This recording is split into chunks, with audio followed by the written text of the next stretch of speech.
দর্শক, আপনারা যে ভিডিওর অংশবিশেষ দেখেছেন এটা কোথায় জানেন? হাসনাত আব্দুল্লাহর নিজের এলাকা দেবিদ্বার উপজেলায় স্থানীয় সাধারণ জনগণ এবং বিএনপির নেতাকর্মীরা একত্রিত হয়ে হাসনাতের চামড়া তুলে নেওয়ার সিদ্ধান্ত নিয়েছে। কি অদ্ভুত ব্যাপার! ভাবা যায় আমাদের এই হিরোরা আসিফ, নাহিদ, মাহফুজ, সার্জিস, হাসনাত, হান্নান মাসুদ, 6 রত্ন আমরা ধরতে পারি। এই 6 রত্নের গত 8 মাসে অর্জন হচ্ছে এদের চামড়া এদের নিজের এলাকার জনগণই তুলে ফেলতে চাচ্ছে। যেখানে আমরা দেখেছি যে সাবেক পলাতক প্রধানমন্ত্রী শেখ হাসিনা তার যে নিজের এলাকা গোপালগঞ্জ, সেটা হচ্ছে তার দুর্গ। আজ পর্যন্ত সেখান থেকে দুর্গের বিভিন্ন আওয়াজ দেখি, অ্যাক্টিভিটিস দেখি, কিন্তু 8 মাসে ক্ষমতার জনপ্রিয়তার চরম তুঙ্গে থাকা অবস্থায় নিজ এলাকায় তার চামড়া তুলে নেওয়ার জন্য প্রকাশ্যে হুঁশিয়ারি দিয়ে মাঠে নেমেছে স্থানীয় বিএনপির নেতাকর্মীরা।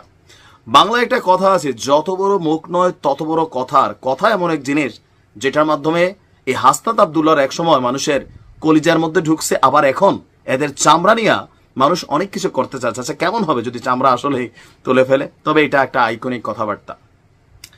আওয়ামী লীগের টাকায় বিএনপি চলে নাকি এনসিপি চলে? প্রশ্ন গণমাধ্যমে, জনমাধ্যমে, মনোমাধ্যমে সব জায়গায় কিন্তু আছে। এনসিপির এই যে বিশাল লাক্সারিয়াস লাইফস্টাইল অফিস বা নেতাদের এই আকস্মিক উত্থান, টাকা পয়সা, শরীরে মাংস, পোশাক আশাক, এই যে বিভিন্ন লাইসেন্স, আব্বাদের উন্নতি, এই সকল কিছুর পেছনে অনেকে বলছেন অবৈধ নিয়োগ বাণিজ্য, টেন্ডার বাণিজ্য এবং আওয়ামী লীগের অনেক নেতাদেরকে শেল্টার দেওয়ার পেছন থেকে, বড় বড় কোম্পানি থেকে বিপুল অর্থ হাতিয়ে নিচ্ছে এনসিপি। যদি এনসিপি বলছে তাদেরকে দিচ্ছে, নাম প্রকাশ করা যাবে না। আর এই এনসিপির এই নেতারাই যখন বলেন যে আওয়ামী লীগের টাকায় চলছে বিএনপি, স্বাভাবিকভাবে বিএনপির রাজনৈতিক অবস্থান থেকে বিষয়টা চরম অপমানের। একদিকে দুদু বলছেন যে পিসাবের তোরেই ভেসে যাবে হাসনাত আব্দুল্লাহরা, থুতু মারলে এরা মাথা তুলে দাঁড়াতে পারবে না। সেখানে আজকে কি একটা পরিস্থিতি তৈরি হয়েছে দেখেন। অপমান জিনিসটা কত দ্রুত চলে আসছে।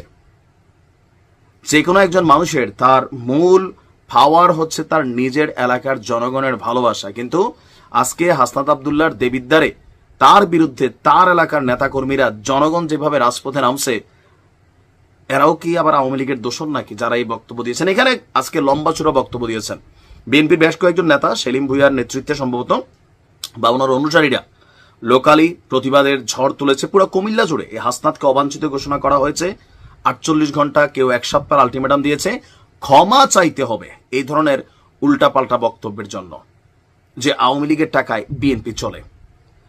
যারা এখানে বক্তব্য দিলেন, আমি দেখলাম যে যিনি সাদা পাঞ্জাবি পরিহিত একজন ছিলেন, তো তার বক্তব্য হচ্ছে যে বিএনপি আপোষহীন দল, বেগম খালেদা জিয়া আপোষহীন নেত্রী।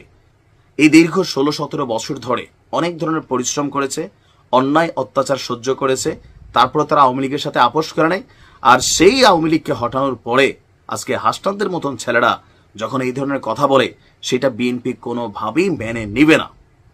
আবার ওদিকে সার্জিস একটা গুতা মাইরা আবার গুতা খাইছেন কোনটা, যে 16 বছর যাবৎ বিএনপি কেন একবারে গণপ্রস্রাব প্রোগ্রামের আয়োজন করে নাই। তো কেউ কেউ বলছেন যে এই গণপ্রস্রাবে তখন তুমি আর হাসনাত দুজনেই ভাইসা যেতে, কারণ তখন তোমরা ছাত্রলীগের নুনু ধরে দাঁড়াইছিলে। এরকম দুষ্টামিমূলক পোস্ট দেখছেন। তো বিষয়টা হচ্ছে এখন অপমান পাল্টা অপমান, বক্তব্য পাল্টা বক্তব্যে রাজনীতির মাঠ উত্তাল। তবে যেই গতিতে আগাচ্ছে, এই গতিতে আমরা স্পষ্ট দেখতে পাচ্ছি একটা সংঘর্ষ তৈরি হবে। তবে এই সংঘর্ষে, যেখানে বিএনপির সংঘর্ষ, এখানে সরকার খুব বেশি কিছু করতে পারবে না। আওয়ামী লীগের বেলায় পারবে, কারণ আওয়ামী লীগ ফেসিজমে জড়িত হয়ে গেছিল, আওয়ামী লীগের পটানো সোজা।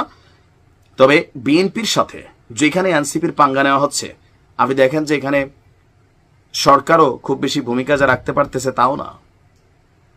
হাসনাত আব্দুল্লাহ কি ক্ষমা চাইবে? তাহলে তার ইজ্জত শেষ হয়ে যাবে। আর ক্ষমা না চাইলে বিএনপি মাঠে নেমে পড়বে। চারদিক থেকে একটা উত্তাল পরিস্থিতি। কোথায় যাচ্ছে বাংলাদেশ? এই লড়াই জিতবে কারা, এনসিপি নাকি জিয়ার সৈনিকেরা? সময় বলে দেবে। ভালো থাকুন।